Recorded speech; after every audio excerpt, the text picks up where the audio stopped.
Tem uma pergunta que é muito importante, que é sobre contratação. E aí a gente vai voltar um pouco atrás, antes, quando a gente estava sem diretor de futebol, que isso é sobre as contratações a respeito de Maranhão, que chegou e logo saiu, foi para o Santos e pagou a saída dele para ir para o Santos. É uma situação meio complicada. E Marcelo Cirino, que saiu para resolver problemas pessoais, e os problemas pessoais dele estão em Curitiba, jogando pelo Atlético do Paraná, e também lá parece que ele vai ter problemas pessoais, porque o pessoal do Atlético do Paraná também anda numa crise, e o pessoal já está apertando para o lado de lá. Como é que foi dada a contratação de Cirino, e por quê? É uma coisa que eu não entendo, eu vou fazer uma pergunta bem de torcedor mesmo. Um cara que chegou aqui para se recuperar de uma lesão, um LCA, que a gente sabe que é uma lesão muito complicada. Índio teve essa lesão quando jogava aqui no Bahia e ficou o tempo parado que ficou, mas só que depois não teve o vínculo dele renovado. Cirino recuperou o LCA aqui, começou a ter chances. Houve o que houve, o atentado lá em fevereiro no ônibus contra o Sampaio Corrêa. Eu não sei quem. A gente sabe quem foi atingido, porque a gente viu Danilo em uma condição lamentável, mas Cirino, entre aspas, apareceu intacto e não quis jogar contra o Sampaio e depois pediu afastamento para resolver problemas pessoais. Recebeu-se e ele discutiu com torcedores em redes sociais, desfez até da gente, né? Enquanto questionado sobre isso, eu queria que você me explicasse. Maranhão, para mim, não fede nem cheira. Chegou aqui, não deixa saudade e foi embora para PT. Saudações, até logo. Mas eu queria que você explicasse um pouco sobre essa saída de Cirino. Por que veio, usou dos recursos do clube, recuperou-se e foi embora e não deu o retorno que a gente esperava? Quanto é que ele recebeu? Como é que foi essa negociação? Você tem como falar um pouco sobre isso para a gente? Bom, vamos lá. Duas circunstâncias, basicamente, foram muito decisivas para a saída de Cirino, né, somadas. Uma circunstância de fato pessoal, importante, que não nos cabe aqui falar, porque é uma questão familiar que a ética nos impede de expor, não cabe a nós aqui falarmos, mas que nós temos plena consciência do que aconteceu. Uma questão com a família dele, que reside lá no estado do Paraná, né, e que fez com que ele tivesse a necessidade, pelo que nos foi dito, e a gente não tem nenhuma dúvida do que aconteceu, de estar mais próximo, né, ele como um pilar da família, segundo nos colocou, o que, de certa forma, explica o fato dele ter ido ao Paraná, especificamente, né, além, claro, da história que ele tem lá no Atlético Paranaense, tudo que construiu.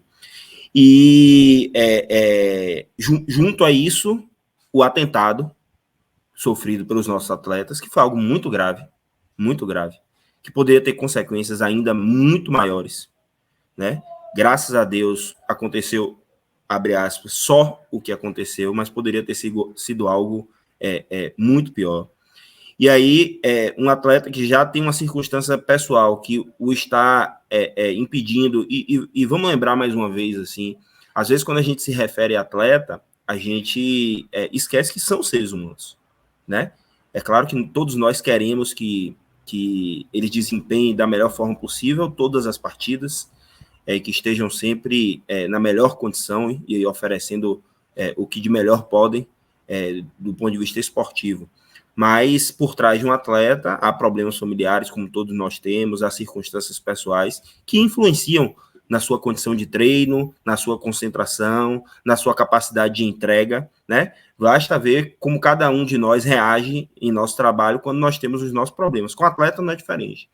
Então, quando um atleta que já está passando por uma circunstância pessoal difícil, como que ele estava passando, acontece um atentado daquele, ele nos procura e fala, olha, eu estou com um problema, o empresário dele, um cara muito correto, com quem a gente tem relação, nos procura e fala, olha, há um problema do ponto de vista pessoal que vocês já conhecem, é uma circunstância que nós já sabíamos, e somado a isso aconteceu o que aconteceu e o atleta não se vê minimamente em condição de permanecer no clube, né?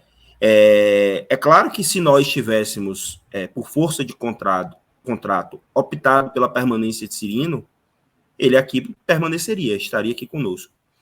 Mas, João, tem uma coisa que é importante, assim, para o espírito que nós precisamos para o ano de 2022, para alcançarmos aquilo que eu falei lá atrás, né? Que a gente espera ao final da nossa temporada, que é o acesso, né? Que é a nossa obsessão, a gente precisa de pessoas que estejam de corpo e alma aqui dentro.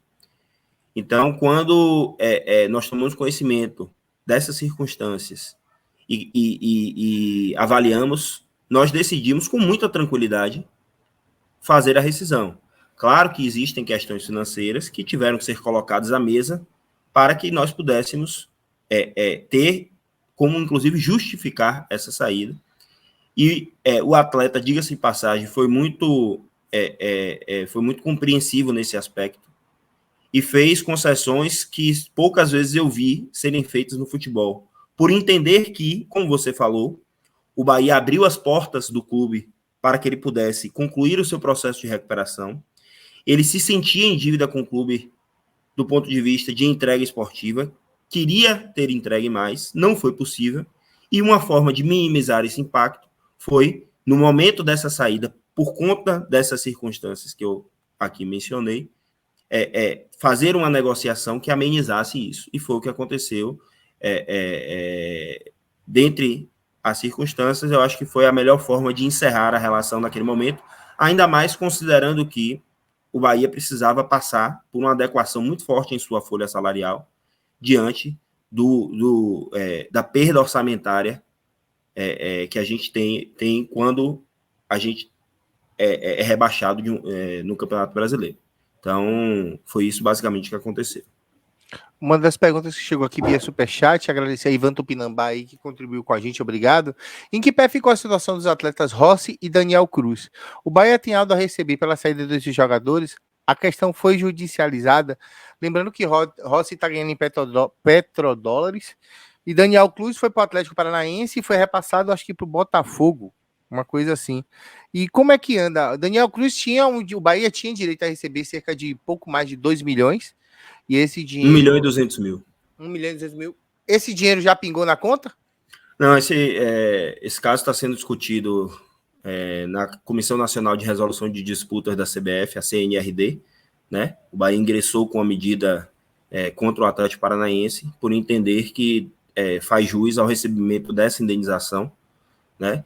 E a questão de Rossi também está sendo discutida na Justiça por entender o Bahia que é credor de uma multa e que isso precisa ser pago em decorrência das disposições contratuais entre Bahia e Atleta. Então, são dois casos que estão sendo discutidos na Justiça.